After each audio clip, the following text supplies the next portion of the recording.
26 novembre, Luc, chapitre 10, chapitre 11, chapitre 12, chapitre 13, chapitre 14. Après cela, le Seigneur désigna encore 70 autres disciples et il les envoya 2 à 2 devant lui dans toutes les villes et dans tous les lieux où lui-même devait aller. Il leur dit, « La moisson est grande, mais il y a peu d'ouvriers. Priez donc le maître de la moisson d'envoyer des ouvriers dans sa moisson. Partez, voici je vous envoie comme des agneaux au milieu des loups. Ne portez ni bourse, ni sac, ni souliers, et ne saluez personne en chemin. Dans quelque maison que vous entriez, dites d'abord que la paix soit sur cette maison. Et s'il se trouve là un enfant de paix, votre paix reposera sur lui. Sinon, elle reviendra à vous. Demeurez dans cette maison-là, mangeant et buvant ce qu'on vous donnera, car l'ouvrier mérite son salaire. N'allez pas de maison en maison. Dans quelque ville que vous entriez et où l'on vous recevra, mangez ce qui vous sera présenté, guérissez les malades qui s'y trouveront et dites-leur, le royaume de Dieu s'est approché de vous. Mais dans quelque ville que vous entriez et où l'on ne vous recevra pas, allez dans des rues et dites, nous secouons contre vous la poussière même de votre ville qui s'est attachée à nos pieds. Sachez cependant que le royaume de Dieu s'est approché. Je vous dis qu'en ce jour, Sodome sera traité moins rigoureusement que cette ville-là. Malheur à toi, Chorazin, malheur à toi, Bethsaïda, car si les miracles qui ont été faits au milieu de vous avaient été faits dans Tyr et dans Sidon, il y a longtemps qu'elles se seraient repenties en prenant le sac et la cendre. C'est pourquoi, au jour du jugement, Tyr et Sidon seront traités moins rigoureusement que vous. Et toi, Capernaum, qui a été élevé jusqu'au ciel, tu seras abaissé jusqu'au séjour des morts. Celui qui vous écoute, m'écoute, et celui qui vous rejette, me rejette, et celui qui me rejette, rejette celui qui m'a envoyé. Les 70 revinrent avec joie, disant, « Seigneur, les démons même nous sont soumis en ton nom. » Jésus leur dit, « Je voyais Satan tomber du ciel comme un éclair. Voici, je vous ai donné le pouvoir de marcher sur les serpents et les scorpions et sur toute la puissance de l'ennemi, et rien ne pourra vous nuire. Cependant, ne vous réjouissez pas de ce que les esprits vous sont soumis, mais réjouissez-vous de ce que vos noms sont écrits dans les cieux. » En ce moment même, Jésus tressaillit de joie par le Saint-Esprit, il dit, « Je te loue, Père, Seigneur du ciel et de la terre, de ce que tu as caché ces choses aux sages et aux intelligents, et de ce que tu les as révélées aux enfants. Oui, Père, je te loue de ce que tu l'as voulu ainsi. Toutes choses m'ont été données par mon Père, et personne ne connaît qui est le Fils, si ce n'est le Père, ni qui est le Père, si ce n'est le Fils, et celui à qui le Fils veut le révéler. » Et se tournant vers les disciples, il leur dit en particulier, « Heureux les yeux qui voient ce que vous voyez. Car je vous dis que beaucoup de prophètes et de rois ont désiré voir ce que vous voyez et ne l'ont pas vu, entendre ce que vous entendez et ne l'ont pas entendu. » Un docteur de la loi se leva et dit à Jésus pour l'éprouver, « Maître, que dois-je faire pour hériter la vie éternelle? » Jésus lui dit, « Qu'est-il écrit dans la loi? Qui lis-tu? » Il répondit, « Tu aimeras le Seigneur, ton Dieu, de tout ton cœur, de toute ton âme, de toute ta force et de toute ta pensée, et ton prochain comme toi-même. » « Tu as bien répondu, lui dit Jésus, « Fais cela et tu vivras. » Mais lui, voulant se justifier, dit à Jésus, « Et qui est mon prochain? » Jésus reprit la parole et dit, « Un homme descendait de Jérusalem à Jéricho. Il tomba au milieu des brigands qui le dépouillèrent, le chargèrent de coups et s'en allèrent le laissant à demi-mort. Un sacrificateur qui par hasard descendait par le même chemin, ayant vu cet homme, passa outre. Un lévite qui arriva aussi dans ce lieu, l'ayant vu, passa outre. Mais un Samaritain qui voyageait, étant venu là, fut ému de compassion lorsqu'il le vit. Il s'approcha et banda ses plaies en y versant de l'huile et du vin. Puis, il le mit sur sa propre monture, le conduisit à une hôtellerie et prit soin de lui. Le lendemain, il tira 2 deniers, les donna à l'hôte et dit « Aie soin de lui, et ce que tu dépenseras de plus, je te le rendrai à mon retour. » Lequel de ces 3 te semble avoir été le prochain de celui qui était tombé au milieu des brigands? C'est celui qui a exercé la miséricorde envers lui, répondit le docteur de la loi.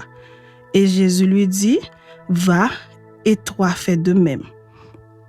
Comme Jésus était en chemin avec ses disciples, il entra dans un village et une femme nommée Marthe le reçut dans sa maison.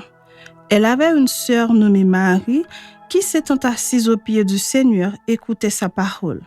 Marthe, occupée à divers soins domestiques, survint et dit, « Seigneur, cela ne te fait-il rien que ma sœur me laisse seule pour servir? Dis-lui donc de m'aider. » Le Seigneur lui répondit, « Marthe, Marthe, tu t'inquiètes et tu t'agites pour beaucoup de choses. Une seule chose est nécessaire. Marie a choisi la bonne part qui ne lui sera point ôtée. » Chapitre 11. Jésus priait un jour en un certain lieu. Lorsqu'il eut achevé, un de ses disciples lui dit, « Seigneur, enseigne-nous à prier comme Jean l'a enseigné à ses disciples. » Il leur dit, « Quand vous priez, dites, « Père, que ton nom soit sanctifié, que ton règne vienne. Donne-nous chaque jour notre pain quotidien. Pardonne-nous nos péchés, car nous aussi nous pardonnons à quiconque nous offense. Et ne nous induis pas en tentation. » Il leur dit encore, « Si l'un de vous a un ami, et qu'il aille le trouver au milieu de la nuit pour lui dire, « Ami, prête-moi 3 pains, car un de mes amis est arrivé de voyage chez moi, et je n'ai rien à lui offrir. » Et si de l'intérieur de sa maison, cet ami lui répond, « Ne m'importune pas, la porte est déjà fermée, mes enfants et moi sommes au lit, je ne puis me lever pour te donner des pains. » Je vous le dis, même s'il ne se levait pas pour les lui donner parce que c'est son ami, il se lèverait à cause de son importunité et lui donnerait tout ce dont il a besoin. Et moi, je vous dis, demandez et l'on vous donnera. Cherchez et vous trouverez. Frappez et l'on vous ouvrira. Car quiconque demande reçoit, celui qui cherche trouve, et l'on ouvre à celui qui frappe. Quel est parmi vous le père qui donnera une pierre à son fils s'il lui demande du pain? Ou s'il demande un poisson, lui donnera-t-il un serpent au lieu d'un poisson? Ou s'il demande un œuf, lui donnera-t-il un scorpion? Si donc, méchants comme vous l'êtes, vous savez donner de bonnes choses à vos enfants, à combien plus forte raison le Père Céleste donnera-t-il le Saint-Esprit à ceux qui le lui demandent? Jésus chassa un démon qui était muet. Lorsque le démon fut sorti, le muet parla et la foule fut dans l'admiration. Mais quelques-uns dirent, « C'est par Béelzébul, le prince des démons, qu'il chasse les démons. » Et d'autres, pour l'éprouver, lui demandèrent un signe venant du ciel. Comme Jésus connaissait leurs pensées, il leur dit, « Tout royaume divisé contre lui-même est dévasté et une maison s'écoule sur une autre. Si donc Satan est divisé contre lui-même, comment son royaume subsistera-t-il puisque vous dites que je chasse les démons par Béelzébul? Et si moi, je chasse les démons par Béelzébul, vos fils, par qui les chassent-ils? C'est pourquoi ils sont eux-mêmes vos juges. Mais si c'est par le doigt de Dieu que je chasse les démons, le royaume de Dieu est donc venu vers vous. Lorsqu'un homme fort et bien armé garde sa maison, ce qu'il possède est en sûreté. Mais si un plus fort que lui survient et le dompte, il lui enlève toutes les armes dans lesquelles il se confiait et il distribue ses dépouilles. Celui qui n'est pas avec moi est contre moi, et celui qui n'assemble pas avec moi disperse. Lorsque l'esprit impur est sorti d'un homme, il va dans des lieux arides pour chercher du repos. N'en trouvant point, il dit, « Je retournerai dans ma maison d'où je suis sorti. » Et quand il arrive, il la trouve balayée et ornée. Alors il s'en va et il prend 7 autres esprits plus méchants que lui. Ils entrent dans la maison, s'y établissent et la dernière condition de cet homme est pire que la première. Tandis que Jésus parlait ainsi, une femme, élevant la voix du milieu de la foule, lui dit, « Heureux le sein qui t'a porté, heureuses les mamelles qui t'ont allaité. » Et il répondit, « Heureux plutôt ceux qui écoutent la parole de Dieu et qui la gardent. » Comme le peuple s'amassait en foule, il se mit à dire, « Cette génération est une génération méchante. Elle demande un miracle, il ne lui sera donné d'autre miracle que celui de Jonas. Car de même que Jonas fut un signe pour les Ninivites, de même le Fils de l'homme en sera un pour cette génération. La reine du Midi se lèvera au jour du jugement avec les hommes de cette génération et les condamnera parce qu'elle vient des extrémités de la terre pour entendre la sagesse de Salomon. Et voici, il y a ici plus que Salomon. Les hommes de Ninive se lèveront au jour du jugement avec cette génération et la condamneront parce qu'ils se repentirent à la prédication de Jonas. Et voici, il y a ici plus que Jonas. Personne n'allume une lampe pour la mettre dans un lieu caché ou sous le boisseau, mais on la met sur le chandelier afin que ceux qui entrent voient la lumière. Ton œil est la lampe de ton corps. Lorsque ton œil est en bon état, tout ton corps est éclairé. Mais lorsque ton œil est en mauvais état, ton corps est dans les ténèbres. Prends donc garde que la lumière qui est en toi ne soit ténèbres. Si donc tout ton corps est éclairé, n'ayant aucune partie dans les ténèbres, il sera entièrement éclairé comme lorsque la lampe t'éclaire de sa lumière. » Pendant que Jésus parlait, un pharisien le pria de dîner chez lui. Il entra et se mit à table.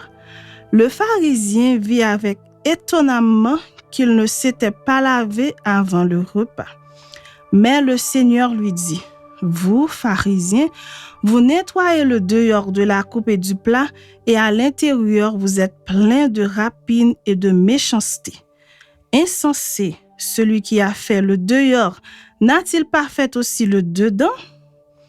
Donnez plutôt en aumône ce qui est dedans, et voici toutes choses seront pures pour vous. Mais malheur à vous, pharisiens, parce que vous payez la dîme de la menthe, de la rue et de toutes les herbes, et que vous négligez la justice et l'amour de Dieu. C'est là ce qu'il fallait pratiquer sans omettre les autres choses. Malheur à vous, pharisiens, parce que vous aimez les premiers sièges dans les synagogues et les salutations dans les places publiques. Malheur à vous, parce que vous êtes comme les sépulcres qui ne paraissent pas et sur lesquels on marche sans le savoir. Un des docteurs de la loi prit la parole et lui dit, « Maître, en parlant de la sorte, c'est aussi nous que tu outrages. » Et Jésus répondit, « Malheur à vous aussi, docteurs de la loi, parce que vous chargez les hommes de fardeaux difficiles à porter et que vous ne touchez pas vous-même de l'un de vos droits. Malheur à vous, parce que vous bâtissez les tombeaux des prophètes que vos pères ont tués. Vous rendez donc témoignage aux œuvres de vos pères et vous les approuvez, car eux, ils ont tué les prophètes et vous bâtissez leurs tombeaux. C'est pourquoi la sagesse de Dieu a dit, « Je leur enverrai des prophètes et des apôtres. Ils tueront les uns et persécuteront les autres, afin qu'il soit demandé compte à cette génération du sang de tous les prophètes qui a été répandu depuis la création du monde, depuis le sang d'Abel jusqu'au sang de Zacharie, tué entre l'autel et le temple. Oui, je vous le dis, il en sera demandé compte à cette génération. Malheur à vous, docteurs de la loi, parce que vous avez enlevé la clé de la science. Vous n'êtes pas entrés vous-même et vous avez empêché d'entrer ceux qui le voulaient. » Quand il fut sorti de là, les scribes et les pharisiens commencèrent à le presser violemment et à le faire parler sur beaucoup de choses, lui tendant des pièges pour surprendre quelques paroles sorties de sa bouche. Chapitre 12. Sur ces entrefaites, les gens s'étant rassemblés par milliers au point de se fouler les uns les autres, Jésus se mit à dire à ses disciples, « Avant tout, gardez-vous du levain des pharisiens qui est l'hypocrisie. Il n'y a rien de caché qui ne doive être découvert, ni de secret qui ne doivent être connus. C'est pourquoi tout ce que vous aurez dit dans les ténèbres sera entendu dans la lumière, et ce que vous aurez dit à l'oreille dans les chambres sera prêché sur les toits. Je vous dis, à vous qui êtes mes amis, ne craignez pas ceux qui tuent le corps et qui, après cela, ne peuvent rien faire de plus. Je vous montrerai qui vous devez craindre. Craignez celui qui, après avoir tué, a le pouvoir de jeter dans la géhenne. Oui, je vous le dis, c'est lui que vous devez craindre. Ne vend-on pas 5 passereaux pour 2 sous? Cependant, aucun d'eux n'est oublié devant Dieu. Et même les cheveux de votre tête sont tous comptés. Ne craignez donc point. Vous valez plus que beaucoup de passereaux. Je vous le dis, quiconque me confessera devant les hommes, le Fils de l'homme le confessera aussi devant les anges de Dieu. Mais celui qui me reniera devant les hommes sera renié devant les anges de Dieu. Et quiconque parlera contre le Fils de l'homme, il lui sera pardonné. Mais à celui qui blasphémera contre le Saint-Esprit, il ne sera point pardonné. Quand on vous mènera devant les synagogues, les magistrats et les autorités, ne vous inquiétez pas de la manière dont vous vous défendrez, ni de ce que vous direz. Car le Saint-Esprit vous enseignera à l'heure même ce qu'il faudra dire. Quelqu'un dit à Jésus, du milieu de la foule, « Maître, dis à mon frère de partager avec moi notre héritage. » Jésus lui répondit, « Ô homme, qui m'a établi pour être votre juge ou pour faire vos partages? » Puis il leur dit, « Gardez-vous avec soin de toute avarice, car la vie d'un homme ne dépend pas de ses biens, fût-il dans l'abondance. » Et il leur dit cette parabole. Les terres d'un homme riche avaient beaucoup rapporté. Et il raisonnait en lui-même, disant, « Que ferai-je? Car je n'ai pas de place pour serrer ma récolte. Voici, dit-il, ce que je ferai. J'abattrai mes greniers, j'en bâtirai de plus grands, j'y amasserai toute ma récolte et tous mes biens. Et je dirai à mon âme, mon âme, tu as beaucoup de biens en réserve pour plusieurs années. Repose-toi, mange, bois et réjouis-toi. Mais Dieu lui dit, insensé, cette nuit même ton âme te sera redemandée et ce que tu as préparé. Pour qui cela sera-t-il? Il en est ainsi de celui qui amasse des trésors pour lui-même et qui n'est pas riche pour Dieu. Jésus dit ensuite à ses disciples, c'est pourquoi je vous dis, ne vous inquiétez pas pour votre vie de ce que vous mangerez, ni pour votre corps de quoi vous serez vêtus. La vie est plus que la nourriture et le corps plus que le vêtement. Considérez les corbeaux. Ils ne sèment ni ne moissonnent. Ils n'ont ni séyé ni grenier. Et Dieu les nourrit. Combien ne valez-vous pas plus que les oiseaux? Qui de vous, par ses inquiétudes, pourra ajouter une coudée à la durée de sa vie? Si donc vous ne pouvez pas même la moindre chose, pourquoi vous inquiétez-vous du reste? Considérez comment croissent les lits. Ils ne travaillent ni ne filent. Cependant, je vous dis que Salomon même, dans toute sa gloire, n'a pas été vêtu comme l'un d'eux. Si Dieu revêt ainsi l'herbe qui est aujourd'hui dans les champs et qui demain sera jetée au four, à combien plus forte raison ne vous vêtira-t-il pas, gens de peu de foi? Et vous, ne cherchez pas ce que vous mangerez et ce que vous boirez, et ne soyez pas inquiets. car toutes ces choses, ce sont les païens du monde qui les recherchent. Votre Père sait que vous en avez besoin. Cherchez plutôt le royaume de Dieu et toutes ces choses vous seront données par-dessus. Ne crains point, petit troupeau, car votre Père a trouvé bon de vous donner le royaume. Vendez ce que vous possédez et donnez-le en aumône. Faites-vous des bourses qui ne s'usent point, un trésor inépuisable dans les cieux où le voleur n'approche point et où la teigne ne détruit point. Car là où est votre trésor, là aussi sera votre cœur.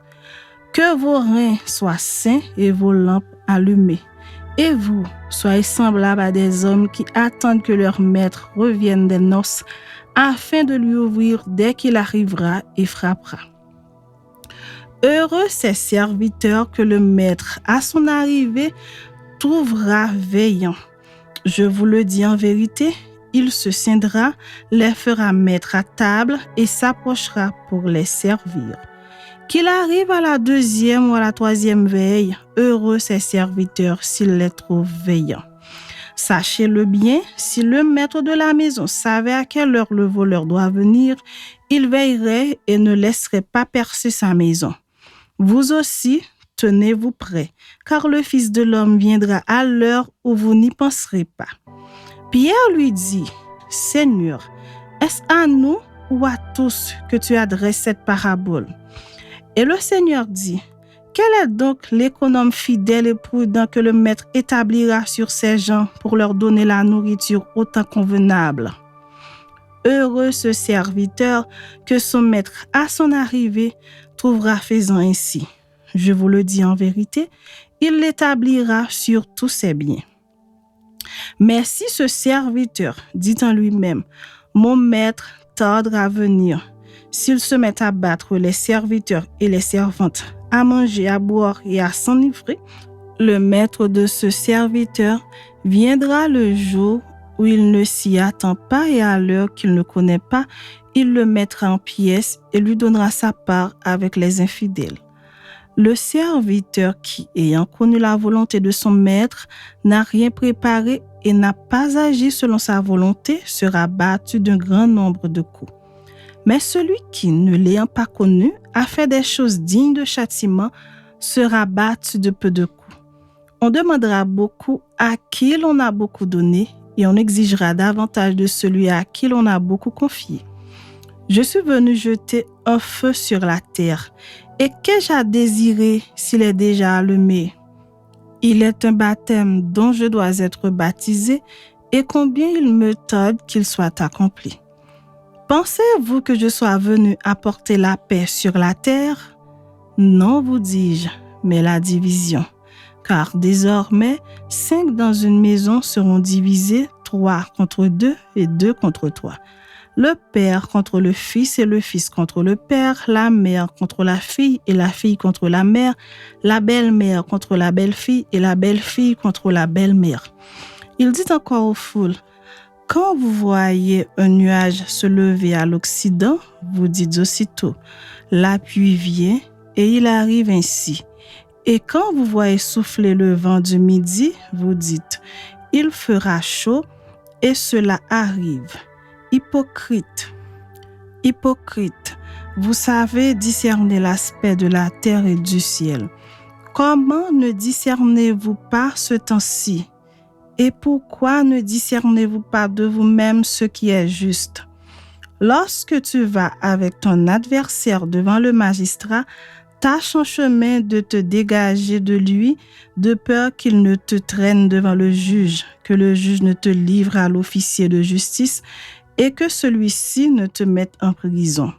Je te le dis, tu ne sortiras pas de là que tu n'aies payé jusqu'à dernière pite. Chapitre 13.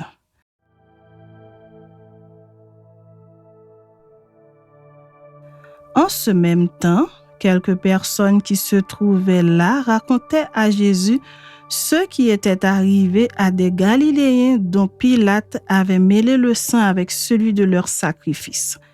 Il leur répondit, « Croyez-vous que ces Galiléens fussent de plus grands pécheurs que tous les autres Galiléens parce qu'ils ont souffert de la sorte? Non, je vous le dis. Mais si vous ne vous repentez, vous périrez tous également. Ou bien, ces 18 personnes sur qui est tombée la tour de Siloé et qu'elle a tuées, croyez-vous qu'elles fussent plus coupables que tous les autres habitants de Jérusalem? Non, je vous le dis. Mais si vous ne vous repentez, vous périrez tous également. Il dit aussi cette parabole. Un homme avait un figuier planté dans sa vigne. Il vint pour y chercher du fruit et il n'en trouva point. Alors il dit au vigneron, « Voilà 3 ans que je viens chercher du fruit à ce figuier et je n'en trouve point. Coupe-le. Pourquoi occupe-t-il la terre inutilement? » Le vigneron lui répondit, « Seigneur, laisse-le encore cette année. Je creuserai tout autour et j'y mettrai du fumier. Peut-être à l'avenir donnera-t-il du fruit. Sinon, tu le couperas. » Jésus enseignait dans une des synagogues le jour du sabbat. Et voici, il y avait là une femme possédée d'un esprit qui la rendait infirme depuis 18 ans. Elle était courbée et ne pouvait pas du tout se redresser. Lorsqu'il la vit, Jésus lui adressa la parole et lui dit, « Femme, tu es délivrée de ton infirmité. » Et il lui imposa les mains. À l'instant, elle se redressa et glorifia Dieu. Mais le chef de la synagogue, indigné de ce que Jésus avait opéré cette guérison un jour de sabbat, dit à la foule, « Il y a 6 jours pour travailler. Venez donc vous faire guérir ces jours-là, et non pas le jour du sabbat. » « Hypocrite, lui répondit le Seigneur, est-ce que chacun de vous, le jour du sabbat, ne détache pas de la crèche son bœuf ou son âne pour le mener boire? Et cette femme, qui est une fille d'Abraham et que Satan tenait liée depuis 18 ans, ne fallait-il pas la délivrer de cette chaîne le jour du sabbat? » Tandis qu'il parlait ainsi, tous ses adversaires étaient confus et la foule se réjouissait de toutes les choses glorieuses qu'il faisait. Il dit encore, « À quoi le royaume de Dieu est-il semblable et à quoi le comparerai-je? Il est semblable à un grain de sénévé qu'un homme a pris et jeté dans son jardin. Il pousse, devient un arbre et les oiseaux du ciel habitent dans ses branches. » Il dit encore, « À quoi comparerai-je le royaume de Dieu? Il est semblable à du levain qu'une femme a pris et mis dans 3 mesures de farine pour faire lever toute la pâte. » Jésus traversait les villes et les villages, enseignant et faisant route vers Jérusalem. Quelqu'un lui dit, « Seigneur, n'y a-t-il que peu de gens qui soient sauvés? » Il leur répondit, « Efforcez-vous d'entrer par la porte étroite, car je vous le dis, beaucoup chercheront à entrer et ne le pourront pas. Quand le maître de la maison se sera levé et aura fermé la porte et que vous, étant dehors, vous commencerez à frapper à la porte en disant, « Seigneur, Seigneur, ouvre-nous. » Il vous répondra, « Je ne sais d'où vous êtes. » Alors, vous vous mettrez à dire, « Nous avons mangé et bu devant toi, et tu as enseigné dans nos rues. » Et il répondra, « Je vous le dis, je ne sais d'où vous êtes. Retirez-vous de moi, vous tous ouvriers d'iniquité. » C'est là qu'il y aura des pleurs et des grincements de dents quand vous verrez Abraham, Isaac et Jacob et tous les prophètes dans le royaume de Dieu et que vous serez jetés dehors. Il en viendra de l'Orient et de l'Occident, du Nord et du Midi, et ils se mettront à table dans le royaume de Dieu. Et voici, il y en a des derniers qui seront les premiers et des premiers qui seront les derniers.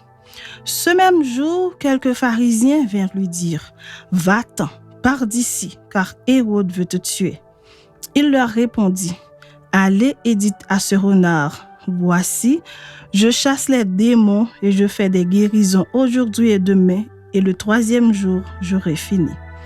Mais il faut que je marche aujourd'hui, demain et le jour suivant, car il ne convient pas qu'un prophète périsse hors de Jérusalem. Jérusalem, Jérusalem, qui tue les prophètes et qui lapide ceux qui te sont envoyés, combien de fois ai-je voulu rassembler tes enfants comme une poule rassemble sa couvée sous ses ailes et vous ne l'avez pas voulu. Voici votre maison vous sera laissée, mais je vous le dis, vous ne me verrez plus jusqu'à ce que vous disiez « Béni soit celui qui vient au nom du Seigneur ». Chapitre 14. Jésus étant entré un jour de sabbat dans la maison de l'un des chefs des pharisiens pour prendre un repas. Les pharisiens l'observaient. Et voici, un homme hydropique était devant lui. Jésus prit la parole et dit au docteur de la loi et aux pharisiens, « Est-il permis ou non de faire une guérison le jour du sabbat ?» Ils gardèrent le silence. Alors Jésus avança la main sur cet homme, le guérit et le renvoya. Puis il leur dit, « Lequel de vous, si son fils ou son bœuf tombe dans un puits, ne l'en retirera pas aussitôt le jour du sabbat ?» Et il ne put rien répondre à cela. Il adressa ensuite une parabole aux conviés en voyant qu'ils choisissaient les premières places. Et il leur dit, « Lorsque tu seras invité par quelqu'un à des noces, ne te mets pas à la première place, de peur qu'il n'y ait parmi les invités une personne plus considérable que toi, et que celui qui vous a invité, l'un et l'autre, ne viennent te dire « Cède la place à cette personne-là ». Tu aurais alors la honte d'aller occuper la dernière place. Mais lorsque tu seras invité, va te mettre à la dernière place, afin que quand celui qui t'a invité viendra, il te dise « Mon âme monte plus haut ». Alors cela te fera honneur devant tous ceux qui seront à table avec toi. Car quiconque s'élève sera abaissé et quiconque s'abaisse sera élevé. Il dit aussi à celui qui l'avait invité, « Lorsque tu donnes à dîner ou à souper, n'invite pas tes amis, ni tes frères, ni tes parents, ni des voisins riches, de peur qu'ils ne t'invitent à leur tour et qu'on ne te rende là pareil. Mais lorsque tu donnes un festin, invite des pauvres, des estropiés, des boiteux, des aveugles, et tu seras heureux de ce qu'ils ne peuvent pas te rendre là pareil, car elle te sera rendue à la résurrection des justes. » Un de ceux qui étaient à table, après avoir entendu ces paroles, dit à Jésus, « Heureux celui qui prendra son repas dans le royaume de Dieu. » Et Jésus lui répondit, « Un homme donna un grand souper et il invita beaucoup de gens. À l'heure du souper, il envoya son serviteur dire aux conviés, « Venez, car tout est déjà prêt. » Mais tous, unanimement, se mirent à s'excuser. Le premier lui dit, « J'ai acheté un champ et je suis obligé d'aller le voir. Excuse-moi, je te prie. » Un autre dit, « J'ai acheté 5 paires de bœufs et je vais les essayer. Excuse-moi, je te prie. » Un autre dit, « Je viens de me marier et c'est pourquoi je ne puis aller. » Le serviteur de retour rapporta ces choses à son maître. Alors le maître de la maison, irrité, dit à son serviteur, « Va promptement dans les places et dans les rues de la ville et amène ici les pauvres, les estropiés, les aveugles et les boiteux. » Le serviteur dit, « Maître, ce que tu as ordonné a été fait et il y a encore de la place. » Et le maître dit au serviteur, « Va dans les chemins et le long des haies et ce que tu trouveras, contrains-les d'entrer afin que ma maison soit remplie.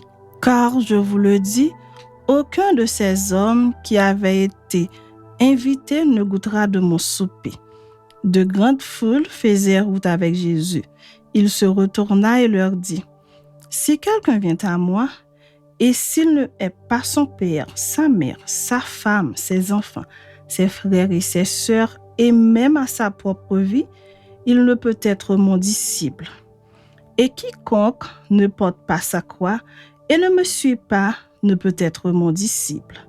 Car lequel de vous, s'il veut bâtir une tour, ne s'assied d'abord pour calculer la dépense et voir s'il a de quoi la terminer, de peur qu'après avoir posé les fondements, il ne puisse l'achever, et que tous ceux qui le verront ne se mettent à le railler en disant « Cet homme a commencé à bâtir, et il n'a pu achever. » Ou quel roi, s'il va faire la guerre à un autre roi, ne s'assied d'abord pour examiner s'il peut, avec 10 000 hommes, marcher à la rencontre de celui qui vient l'attaquer avec 20 000? S'il ne le peut, tandis que cet autre roi est encore loin, il lui envoie une ambassade pour demander la paix. Ainsi donc, quiconque d'entre vous ne renonce pas à tout ce qu'il possède ne peut être mon disciple. Le sel est une bonne chose, mais si le sel perd sa saveur, avec quoi l'assaisonnera-t-on? Il n'est bon ni pour la terre, ni pour le fumier. On le jette dehors.